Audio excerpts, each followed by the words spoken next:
Okay.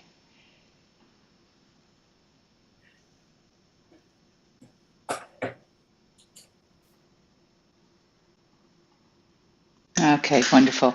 Okay, so welcome everyone. Good evening and welcome to Sangha this evening. Michael Yellop has graciously volunteered to be able to step in to host this evening's Sangha while Yogi is teaching a workshop here in the United States. So we'll hand it over to you, Michael. Thank you so much for joining us this evening and for participating and leading this evening's discussion.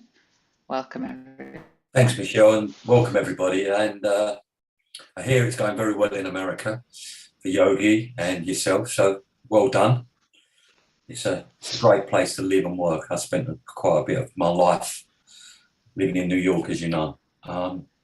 Tonight's topic is going to be about basically what really drives us.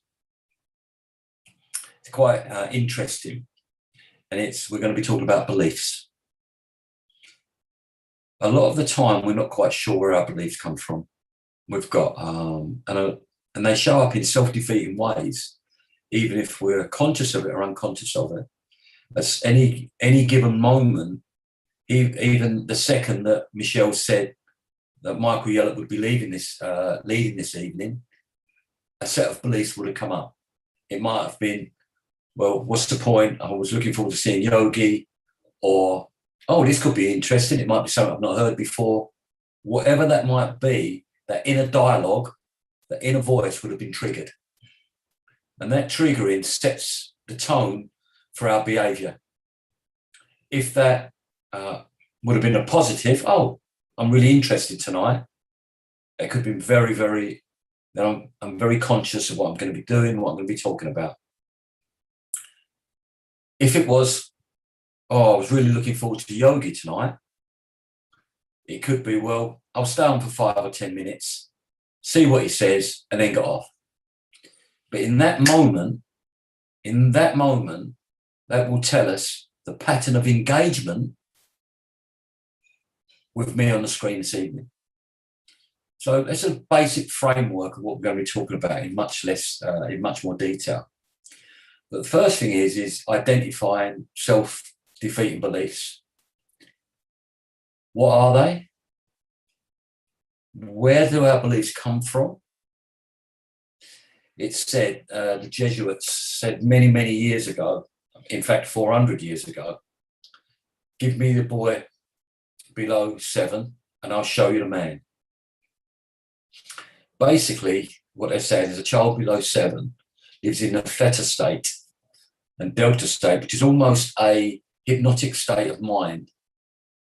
Kids can play with a mud pie and turn it into a 5-star restaurant. They can get on a broomstick and make it fly, or turn it into a horse. That's the power of the imagination, especially for the child under 7. But what goes in also for the child under 7 is the programming and the environment that they're brought up in.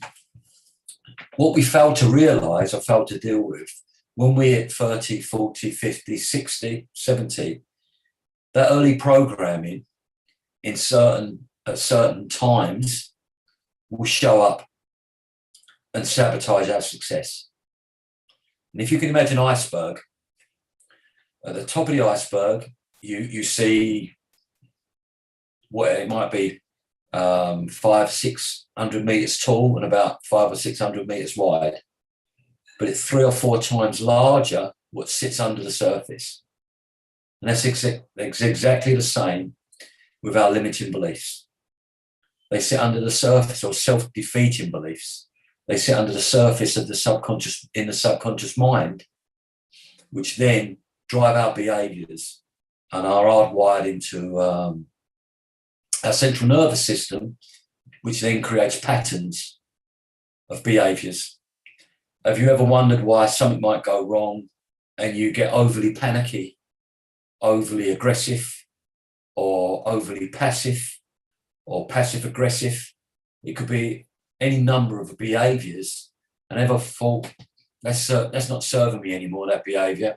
I'm going to stop it right here, right now. And an event comes along within a short period of time, or maybe 3 or 4 months, and you're back to that pattern of behaviour which you made a stand on that you wouldn't, that you're going to change. Same with relationships. You can be in a relationship for quite a long while, and patterns start to appear in relationships. And when we first meet someone early in a relationship, we don't turn around and say in the first 2 years or 18 months, 2 years, oh, what is your values and beliefs? We're too wrapped up in lust, love, and all the positive stuff. It's only when we're probably 4 or 5 years into the relationship that the stuff under the surface in our subconscious mind start to show up in patterns of behaviour. Then that gets reinforced in negativity if you haven't got a relationship where you can really get under the surface, and the skills, because it takes a lot of skills to be able to listen, and it takes a lot of skills to be able to articulate what is going on for us emotionally and psychologically, especially when we're not quite sure, because they're going from such a young age. As I say, under the age of 7, they start to be formed. So belief comes in, there's lots of, over the last 20, 30 years, there's been a lot of work around the belief process, the power of beliefs, how it can almost heal, we could heal ourselves to a certain degree. And they come in many different forms. But when I talk, the things I talk about is empowering beliefs, limiting beliefs, guiding beliefs, and core beliefs. Well, a limiting belief is exactly what it says on the tin. It can show up as clearly as something like I can't, but it actually shows up a lot of the time as I won't. It's like, I won't do that. It's almost stubbornness, or one stubbornness, or my stubbornness. It shows up in me. I'll give you a great example of that, what happened this morning.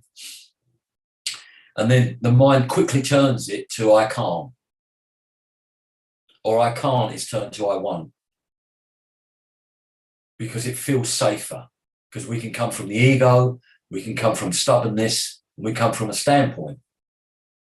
However, we don't get under the reasons why I can't or I won't.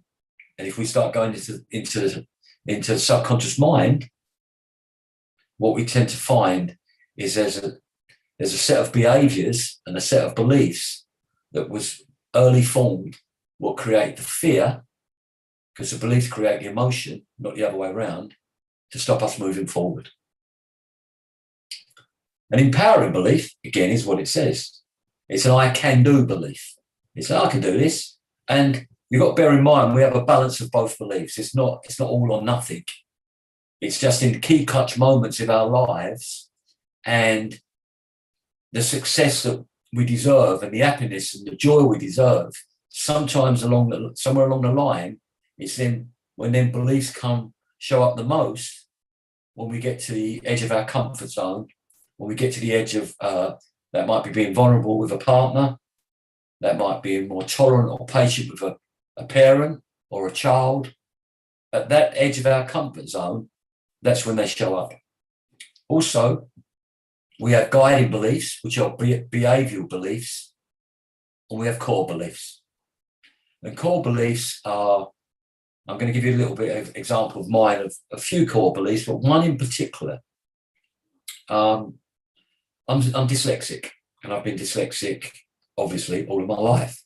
But when I was quite young, and the schools I went to in East London, one, they wasn't highly, it was an highly educational system I was in. It was more or less get kids to read and write to a certain standard and put them in factories or on building sites. That's the very staunch orthodox. That was a very staunch working class background I come from. So when I first went to school, I couldn't write my name. Because even now, I still struggle to get in the E and the A in Michael round the right way. And if I panic sometimes, I can still get that mixed up. And I'm 66, so it just goes to show you, right, that when you're dyslexic, it don't just go. So from a very early age, when I used to come home from school, my mum used to say, "You're stupid, you're an idiot because you can't write your name." The teachers used to say, and it was violent then, you was made to stand up in the corner with a D on your head, what said dunce. You was ostracised, or you have to go to private lessons with other children, which one again was humiliating, embarrassing, and created a lot of fear.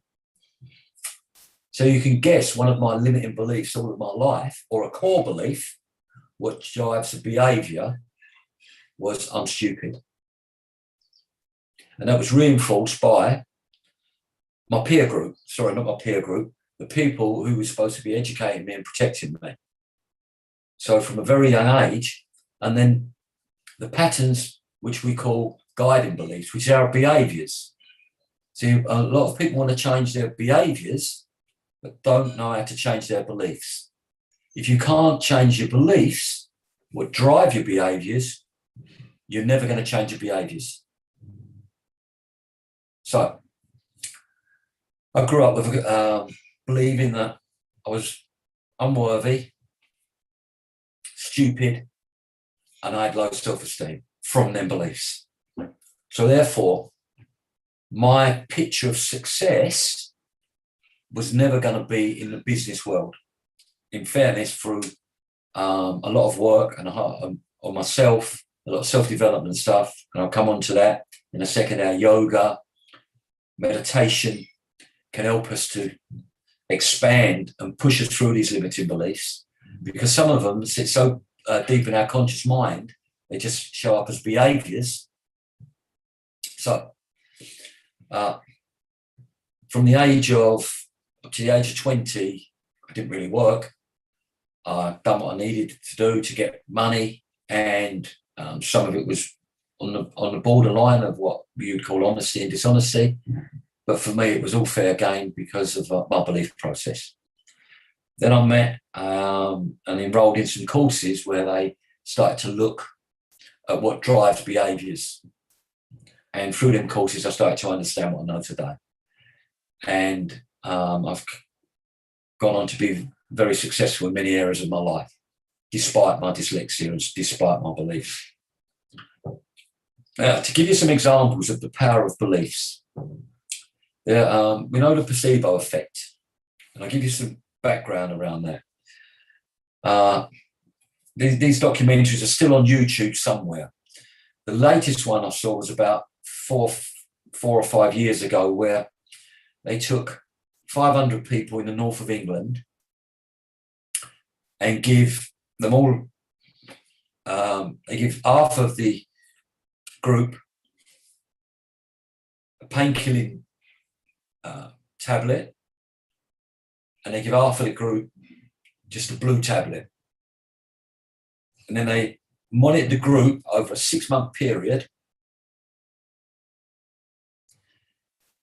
And the group that was given the placebo was healthier, their blood pressure was lower, and they had less back pain than the people who didn't have the blue pill. And that's because the belief process was so strong. And also, it was the interesting fact, is because they wasn't taking painkillers, and they was taking digesting into their system the ingredients of what was in the tablets, they was actually healthier. Amazing. Prior to that, which is the biggest exercise, because the placebo effect, as we know, has been going on since, not the effect, the placebo tests have been going on since the 70s. So Dr. Bruce Lipton, you can look him up on the internet, great book, The Power of Beliefs. He talks about the way we vibrate at different levels, the way our vibration allows us, the purer our beliefs, the more we vibrate, the more law of attraction, you might have heard of that stuff as well, all comes from our belief process. And he goes into much more detail. A lot of science in there as well. A famous surgeon said the placebo effect can work with pain, but it will never work in surgery. So, again, he was pushed on this. So this happened in America. It was picked up by the channels. Fox News loved it. All of the big channels followed it. So what they took a group of 500 people. They measured the group of 500 people and said, right, would you be willing? And they said, yes. So these were going to be knee transplants, knee surgery, new kneecaps. And the surgeon was convinced that the belief process would never be strong enough to actually make people more mobile in the joints. So for 2 years, and what they'd done, they went into surgery, they'd done an incision like they would. They used salt solution, but they did not replace the knee or parts of the knee.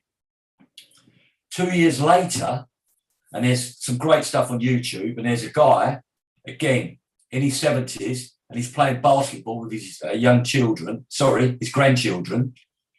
And they said to him, what do you think? Do you think you had the operation or not? He went, I can tell you had the operation because I wouldn't be playing basketball and I'm doing what I'm doing with my grandchildren. He never had the surgery. So that's the power of beliefs. And if we look at the power of faith, it's based around belief as well. Faith in ourselves, faith that we have the ability to heal ourselves. And early mysticism and mystics spoke about this stuff freely, but now science is starting to support what we're talking about. And why do we have these beliefs?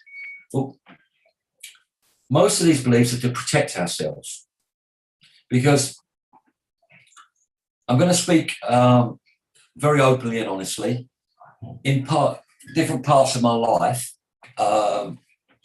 I've helped a lot of people in suicide cases, and I know that people have committed suicide. And I'm very, very sad. And that will become from belief process.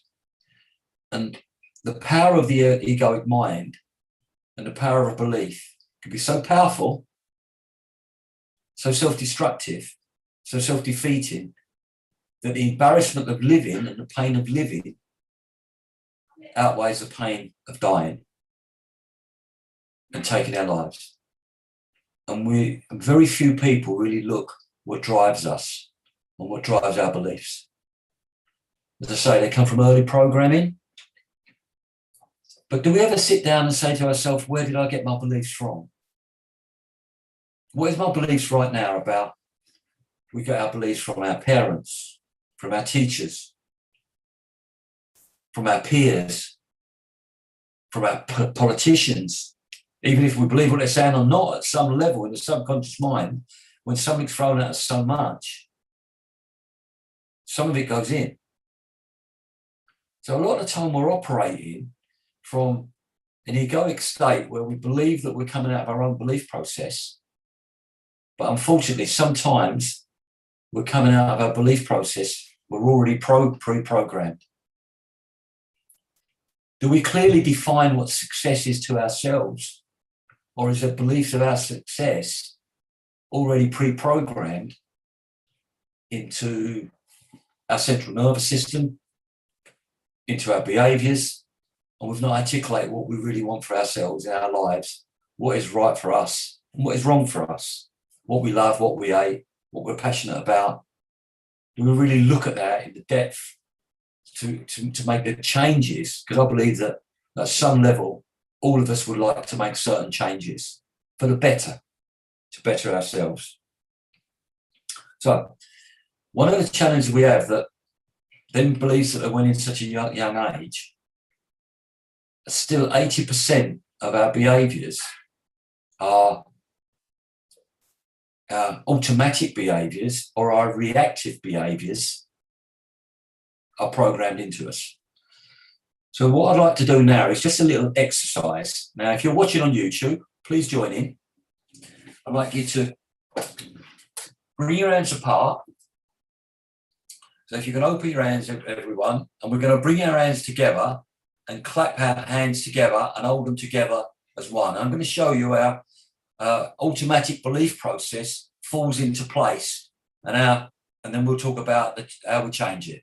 So if I can have everybody just open their arms wide, bring them together and clap your hands and hold them together.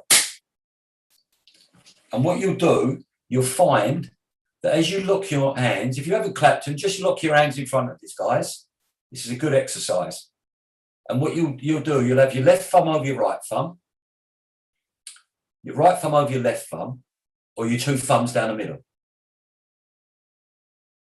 Now, if you move your thumbs around, whichever way, comfortable or uncomfortable,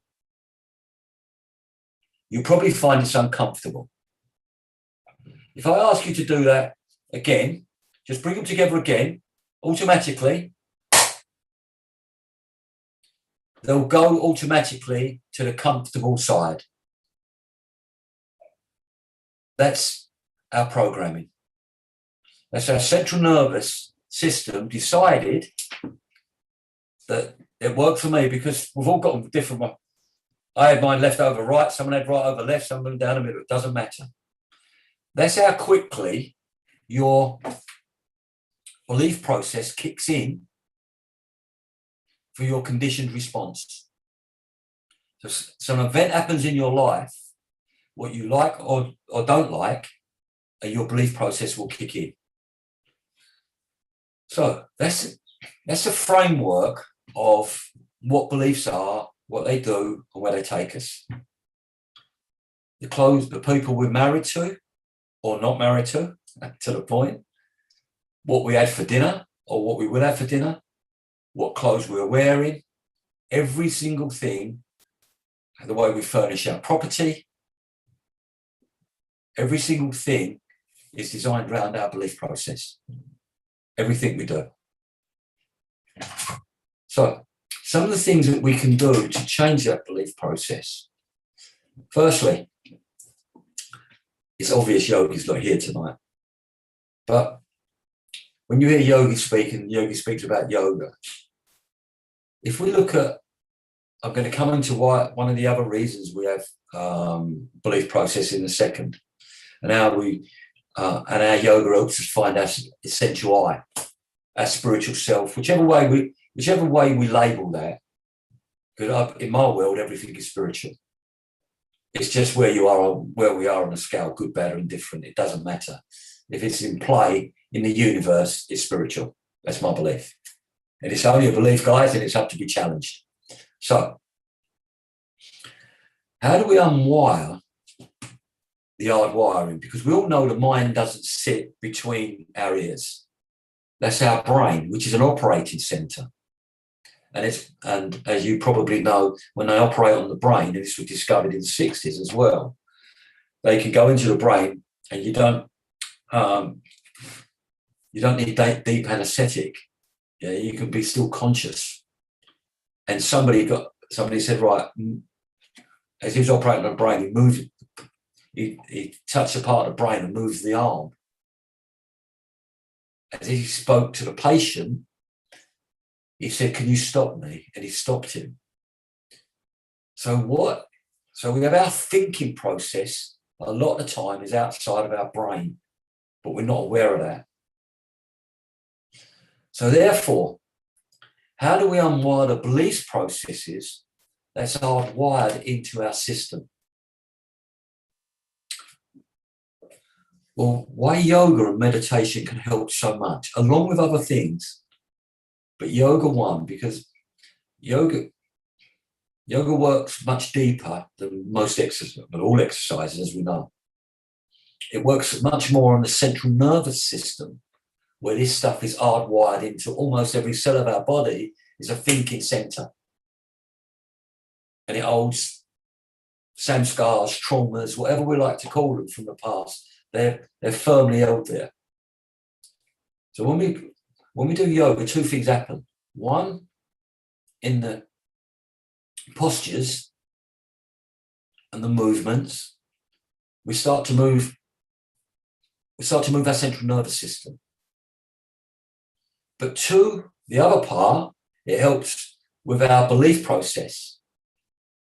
in the context that you might see a posture, say an headstand or more, some of the more complex postures.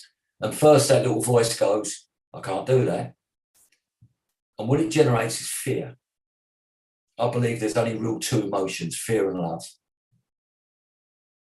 And it generates fear. So as we push on it, we're literally widening our comfort zone. So very, very subtly, we're starting to literally, as we stretch our comfort zone and move towards the edge of our comfort zone and out of our comfort zone, we then start to change our belief process because we believe more. Oh, I can do that. I didn't think I could do that. The other thing what yoga is very good at, as we develop and start to change our belief process, consciously or unconsciously, because many times you've already stepped through your belief process. Where you are today, you've stepped through some limiting beliefs. But what I'm suggesting, there's more in there, which is probably holding you back from you fulfilling your true potential and what you really want from life. The passion in a relationship, the success, that might be a business success, that might be success in serving humanity. It might be being fully vulnerable and open to that which is. There might be that might be your next step, I don't know. But what yoga teaches us, which is real, it lets us see that our intuition can become our best teacher. Because we start to learn through our limitations, because limitations are healthy as long as they don't come self-defeating. Because sometimes when we get limitations, the belief turns into obsession and we go into obsessive thinking. Now that's part of what the thinking is. Thinking is obsessive, imaginary, can be fantasizing, positive and negative. But that's what's going on. We know that from meditation and know from yoga. We know that our mind doesn't stop. So if and when a limiting belief turns into obsession, it could be an obsession with somebody in work. It starts off with resentment and it builds up, and then we start judging them, making them wrong. It could be with a partner, give and take any time. That could be permanent, leads into divorce, or it can become come and go. It can even happen with our children, generally the people we love the most in the world. Again, that's just a belief. That's my belief. That's why beliefs are powerful. When people strap bombs to their back, walk into a restaurant and destroy and kill 30, 40, 50 people because it's a belief. And what I'm suggesting is that if we don't tackle our own self-defeating beliefs and start becoming aware of them, the iceberg, then we don't fulfill our full potential to who we are, who we really want to be. And in my world, the creative energy of the universe put us on this earth to be. So that's an outline. Has anybody got any questions?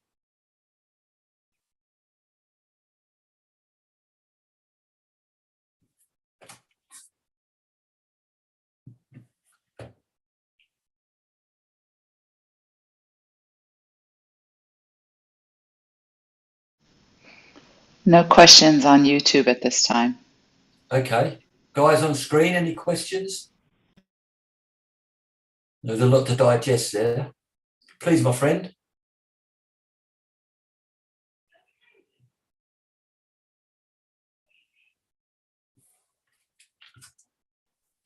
Okay. Well, if it's okay with you, I'll continue. Life, when I was saying earlier, if you can imagine 3 circles while we have some of these limiting beliefs. We have our essential I. If you can imagine that all-knowing, all-wise self, the true self, that every body has, body as inside of it, which is It's often been said we're not we're a spiritual being having a human experience. So everybody, but in the world we live in, because of that little voice, which told me for many, many years that I was stupid, I wasn't good enough, I was worthless, not loud. How did I know it told me that? Because it was very deep stuff. So we have what we call the presenting self, which covers the true self. And the presenting self to the world is that we want to look good, we want to be wise, we want the world to see us that we know everything, we want to be together. It all comes out of the ego. It may look very seductive on the surface, very clear, very genuine on the surface, but it's all to hide the core beliefs. Remember I said beliefs come in all different ways. So we have what we call a presenting drama. Jung called it the shadow self. He used it in a different context, is that we all have a shadow, which we don't want the world to see. So we create a personality or a persona to cover that up. In my understanding is what we do, we have a presenting self. So I want the world to see that I'm together. In my world, to cover up that I didn't want the world to think I was stupid, I would try to look extra intelligent. Make it unknown. If people say to me, do you know that? I go, yeah, even if I didn't want to, just an automatic response. So we have a set of behaviours which we present to the world because we don't want the world to know that them core beliefs, whichever they may be, I have to be perfect. There's a lot of pain comes out of the core belief that I have to be perfect. I have to be seen to hold it together. I have to have the answers. When we have them core beliefs, what we create is a persona, and there'll be a complete circle around that to protect ourselves. The danger with that and the damage that can come of that is the heart gets hardened. We lose our heart sometimes in our pretense. My first teacher was named Brad Brown, incredible human being.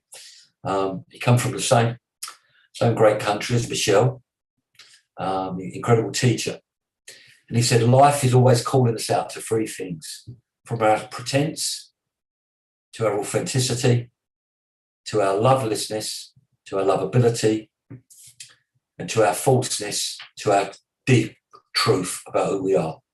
And the deep truth is that we're whole, complete human beings, just as we are right here, right now.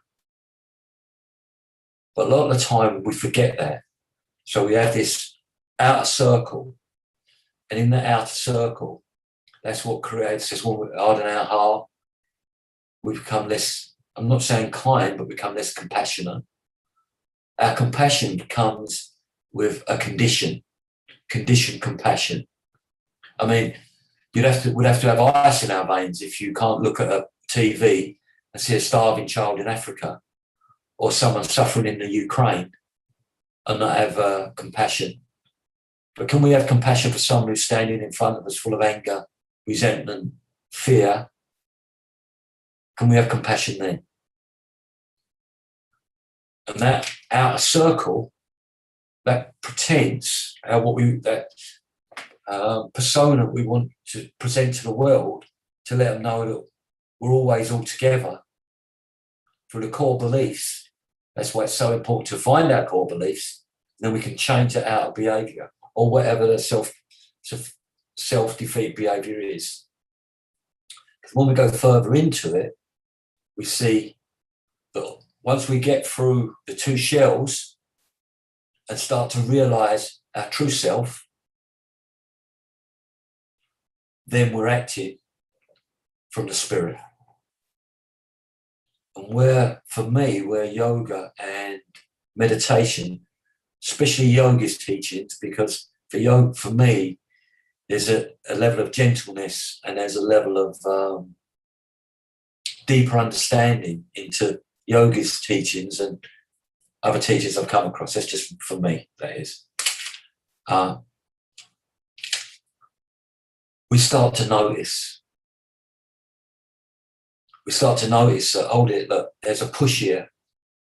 Another really, really good way to look at our self-defeating beliefs is comparisons. If you're doing yoga or meditation, or even your neighbours, as soon as you're in comparison, so I'm better than someone or worse than someone, there's a belief that's driving that I'm not good enough. I should have done better. I've let myself down. But what we do with these limiting beliefs, we hardwire them into our system as if they're drivers. We try to use them as drivers to success. I wonder why we don't get the success that we define, because we're using the wrong gears. We're going, you've got a 5-gear car and you're only using 1 and 2. Because our self-defeated beliefs are holding us back. So some of the ways to move beyond that, yoga, a yoga teacher really understands your stuff, being conscious when you're doing your yoga and being in the moment with the yoga, because that will help us identify some of the sensations in our bodies, which are where a lot of the trauma, samskars, early beliefs went in. They show up in a behaviour, but they're in the body somewhere. There's a great book out called The Body Keeps Score, and that really refers to that. And of course, meditation, because there's no such thing as a bad meditation. Because what the belief process is, and it shows up in my meditation as well, is it wants to compare one meditation with another. That's just a belief. You're not in the moment anymore with that meditation. You're actually in the past or the future. It should be this, it should be better. Last time I've done this, is just that consistent noise in the head. And again, that's a way of noticing that there's beliefs, limiting beliefs, and self-defeating beliefs showing up. So there, yoga and meditation are 2 great ways, but also there's some great books around. I can recommend one book. It's called Life Shocks by someone named Sophie Savage. She died of cancer last year. She's a really great friend of mine.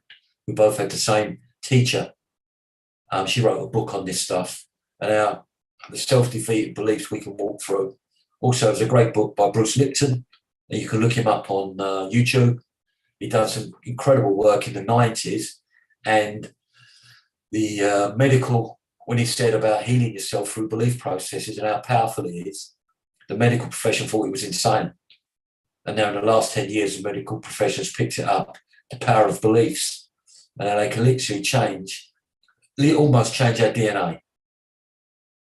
And again, if you have the right teachers, I'll come back to yogi, if you have the right teachers who understand this, an intuitive level, who've literally been studying it and brought up with these teachings all of his life, your diet can help. But as I say, I recommend yoga and meditation to start off with. So is there any other questions? Yeah, Michael, a question for you. With the discussion of limited beliefs, and I get the point, like at a young age, it's there, it's inherent in us. It happens without our awareness so much. As we get older and we're looking to change that, and we do these practices because we are making efforts to transform and transcend, how much of it ends up being with awareness and consciousness versus it will be subconsciously taking place alongside of these practices? it's simultaneous in the context that, see, the egoic mind always wants to be in control because it believes it knows everything. It believes it just knows a lot. You're right, I'm wrong. That's how the egoic mind wants to work most of the time. So a lot of the time, something will be released in the body, and the ego mind will go, that's because that happened when I was 7. I'm over it now. Yeah. And then it shows up again, and you think, shit, I thought I dealt with that. Right. So first, it's a process, and the telltale. A lot of the time, if you're doing, especially with yoga, anything that works on the central nervous system will release it. Meditation helps us to notice it, because in meditation, where the mind is kicking in, if we're conscious of them thoughts, every now and again you'll get that gap in the thought. You go, and some can be released. But eventually, most of it becomes conscious somewhere along the line. And it's not a one-stop shop or a one-shot bullet. You don't get a behavior and a belief and go, right, that behavior creates that belief. Or that belief, creates that behavior. Now I'm over it because I've got it.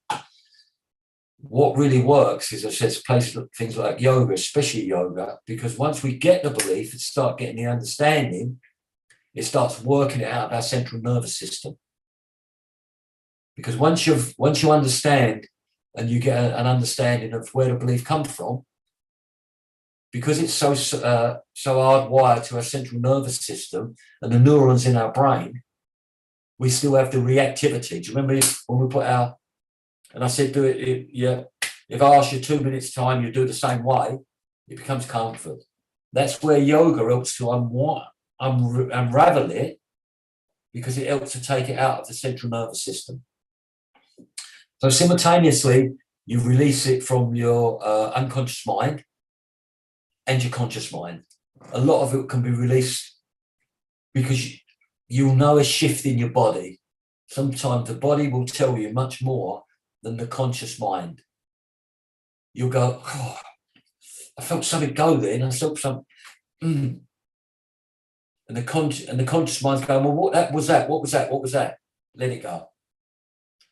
Just be grateful, be present, be aware, and let the breath do the work. The breath is very, very powerful. A very, very powerful tool for releasing a lot of the self-defeating beliefs or the trauma, what they've brought about, and was stuck in the body. And all the breathing techniques of yoga, and again, what yogi teaches, on some of his DVDs or whatever, I use them. In fact, I use one today. Very, very powerful. Some powerful meditations and powerful breathing that will keep releasing. Eventually, the mind will catch up a lot of the time of what it's released.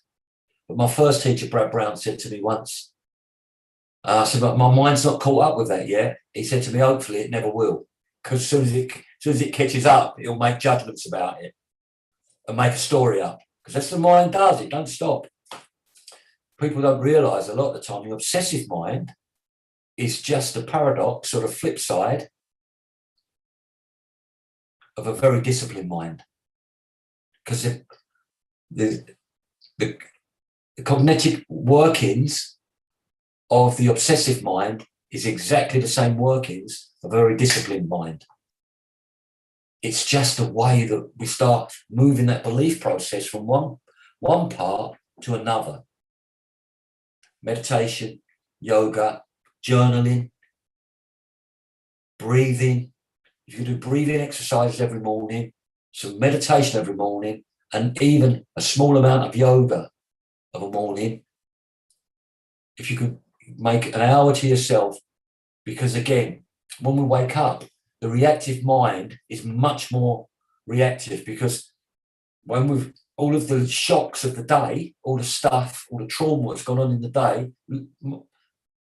news, family, work, of an evening, once we go to sleep, the subconscious mind starts processing all of that. Have you ever noticed you go to bed feeling very happy, woke up feeling quite anxious the next day and saying, what's happened there? That's because all of the shocks or the events of the previous day has been processed through the mind, and then we wake up the next day and it's at the forefront of our mind. So if you do some breathing, it's very, very good in the morning. If you haven't got time and you don't make time for meditation, try to make time for 5 or 10 minutes breathing. Meditation, if you can, and getting into your body, because you're releasing a lot of stuff that's been built up over the days. And try to notice, if I ever speak again, I'll speak about what they call life shocks. And life shocks are what bring up our beliefs, our core beliefs, that gives us an opportunity to change them. And my first teacher would suggest that life or God or spirit or energy, whatever we label that, is always talking to us and calling us out to be our noble, most noble self at any given time. But actually, we don't see it as that. We see a lot of it as, and push it away for our defensiveness. I think I'm going to go on, so it's 8:30. Thank you very much. A little time for one more question. Yeah, of course. I'd love it. Love it. Actually, they're going to be 3, but small, very specific. And they're going to be personal, because you did talk about your personal experience. So, yeah. I feel I can ask them, but if you feel that you should ignore them, please do. So you did talk about this vulnerability, basically your, big trauma from your childhood that took a lot of effort to get through, and probably still going to. So yeah, my first question is, do you think you have managed to go through this trauma, or are you still haunted by it? And the second question is that this answer, whatever the answer is that part of your system of belief or not? And the same goes about yogi. So you said that yogi is a great teacher. So can you tell, is that a part of your system of belief, the answer to this question, whatever the answer is, or there's something else? Okay, there's 2 things. One, everything is a process. So I'm gonna revert back to sort of, everything's a process in the context that there's a lot of in our society now, we talk about this word about just let it go, let it go, let it go. Psychologically, emotionally, and physically, letting go is not that easy. It's just one of them things that people talk about. Let it go. You put on YouTube, and there's a billion things about letting stuff go. But they don't tell you how. They just tell you to do it. So the first part of the question is that, yes, it's a process. I'm over loads and loads of trauma, but trauma comes at all different levels. I'll give you an example. A child today, not today, but in our society today, is overwhelmed, and anxiety in children under 12 is off the Richter scale. And that's because they're getting these shocks. All they hear is the word crisis. We have a food crisis. We have a petrol crisis. We had a flight crisis. We had a holiday crisis. All that stuff. So all this stuff is being stuck on to people, and we don't even know it. It's going in our subconscious mind, and it's creating a level of fear. Our central nervous system is living on fight or flight or freeze on a consistent basis. You've only got to look at people's faces. So, yes, I'm over a lot. I don't know how much stuff comes from this life or another life or another life. Letting go is an ongoing process, because there's stuff inside me that I don't even know where it comes from, to be honest with you. But I know if I'm not careful, it can affect me. But on the good side is that my job is to release it and find ways of releasing it, so I can live fully human and be fully human with every part of my, and aware of all of my senses and all of my emotions, and embrace them and live through them as opposed to run away from them. The other thing with my early trauma is there's a lot of stuff went on, and my father left when I was young as well, and I had to bring my two brothers up because my mum was working, doing what she was doing. What I learned from a very young age was to take responsibility. So when I went into the business world, I could take responsibility like falling off a log, and it worked out that I'd become very successful in that context. So a lot of the stuff we judge as good and bad is just a judgment of good and bad. What it is a process of our lives. And if we don't examine the limiting beliefs or the self-defeating beliefs that they may that might cause us, we never get a chance to see that, that's a blessing in disguise because I can do this, this, and this from that. But also that part of it I don't want anymore because it doesn't serve me. It's like, what is going to serve me today for me to be the best I possibly can as a human being today? And that's not a question for me. I believe that's the question for every human being on the planet. The second part is I've been very fortunate. My teachers have been some of my therapy teacher, Paul McKenna. I don't know if you've heard of him or not, but I've done a 2-year course with him. Very famous hypnotherapist. Brett Brown, a guy named Tony Robbins. When I lived in America in the 90s, now there's 10,000 people at seminars. When I went, there was 200 you could speak to, right? And many, many, many more. I've been blessed with teachers. I met Yogi at the yoga show probably 11 years ago, when my teacher, Brad Brown, not long died. He died 2 years previous. So I was still looking for somebody to help me on my journey, who would inspire me to listen to my own wisdom as opposed to being there for me when I need someone to speak to. But also, so I bumped into Yogi at the yoga show. I didn't bump into him when I'd done one of his classes. At the time, he just opened his ashram in southern India, which is an incredible place to go. Things wasn't very good with my marriage at that present time. So he gave me a card and said, if you want, come over. And I went over. And I got to observe, as opposed to just see somebody in a yoga shala or taking a class. Because for me, it's like, I like to walking the talk. You know, many people can talk the talk, but walking the talk is a different way. And I noticed these kindness and gentleness around the school they've got in the ashram, which is Michelle is part of the as a part of the governing body, I believe, Michelle, and it's on the ashram, and the ashram actually supports the money it takes from there, supports the school. And I thought, wow, this man's the real deal. And then I got to hear his wisdom.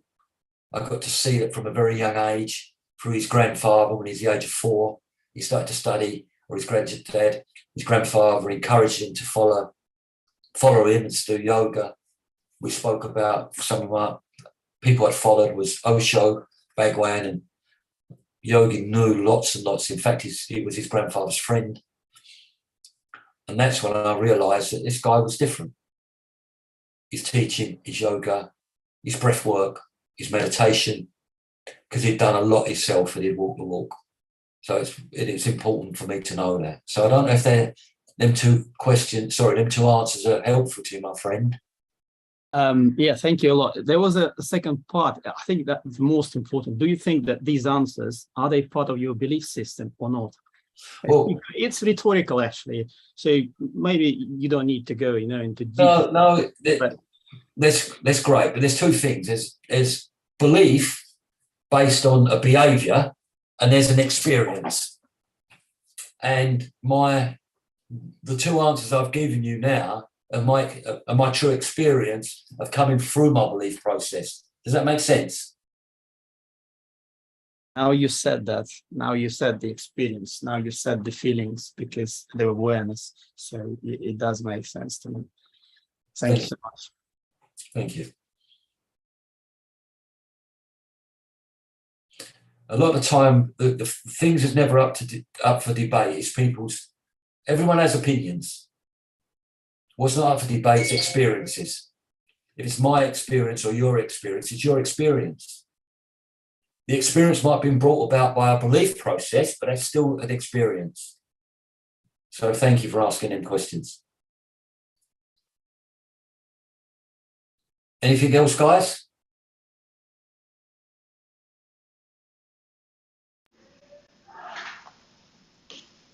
That's fantastic. Thank you so much, Michael, Thank you for for asking. sharing your experience, your wisdom, and stepping in here to support Yogi on Sangha. And the way you opened it as well. I mean, it's really, really fantastic to be able to have your wisdom and your experience, and it's beautiful for you to be able to share it here. Thank you. God bless.